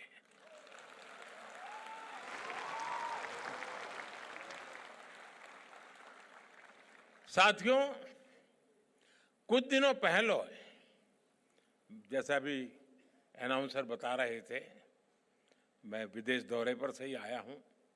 मैं पेरिस में था और पेरिस तो फैशन कैपिटल के अब वर्ल्ड कहा जाता है।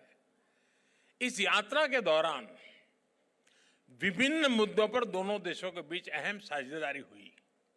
हमारी चर्चा के मुख्य बिंदुओं में एनवायरनमेंट और क्लाइमेट चेंज का विषय भी शामिल रहा।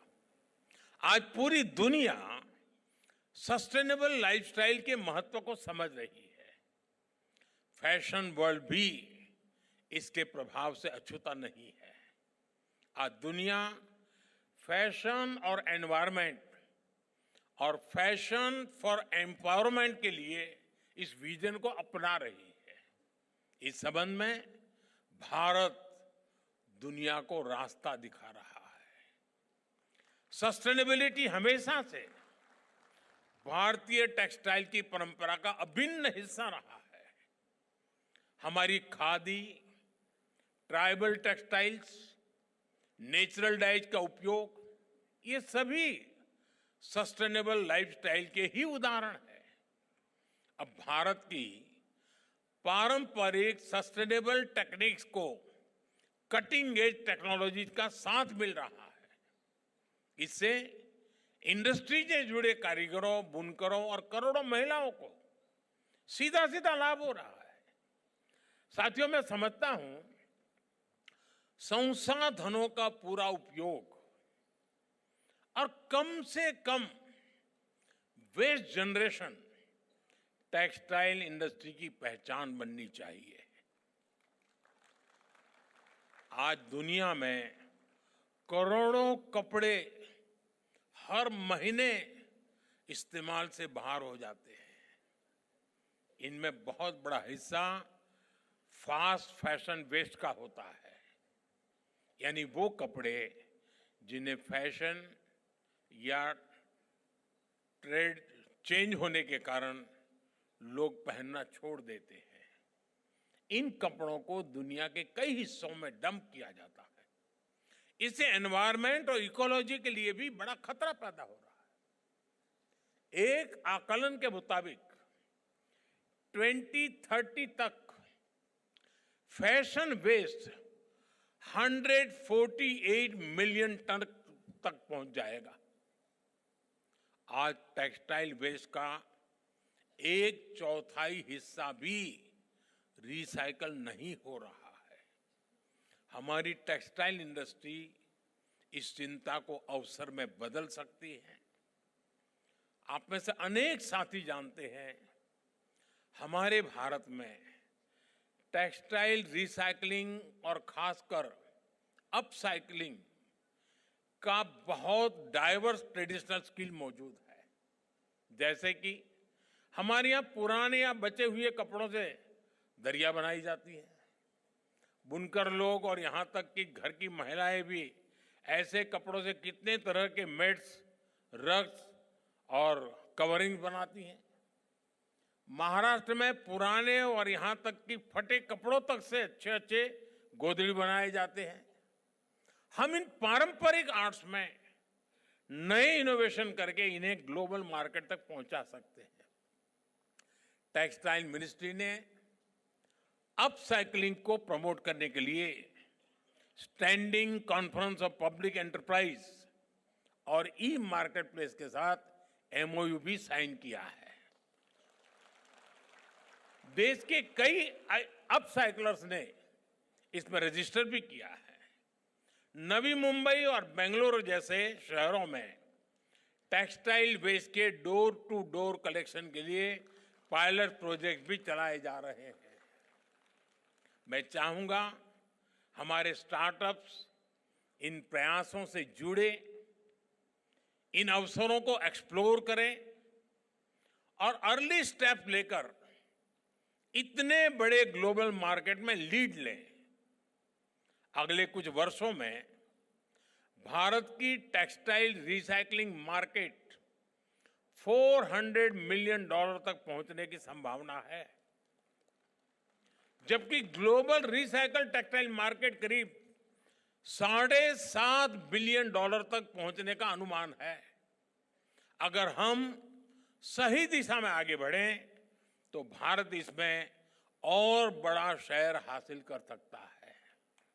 साथियों, सैकड़ों वर्ष पहले जब भारत समृद्धि के शिखर पर था, हमारी उस समृद्धि में टेक्सटाइल इंडस्ट्री की बहुत बड़ी भूमिका थी। आज जब हम विकसित भारत का संकल्प लेकर आगे बढ़ रहे हैं तो एक बार फिर टेक्सटाइल सेक्टर का इसमें बहुत बड़ा योगदान होने वाला है। भारत टैक्स जैसे आयोजन इस सेक्टर में भारत की स्थिति को मजबूत बना रहे हैं। मुझे विश्वास है ये आयोजन इसी तरह हर वर्ष सफलता के नए कीर्तिमान गढ़ेगा, नई ऊंचाइयों को छुएगा। मैं एक बार फिर इस आयोजन के लिए आप सभी को बहुत बहुत बधाई देता हूं। बहुत बहुत धन्यवाद। नमस्कार।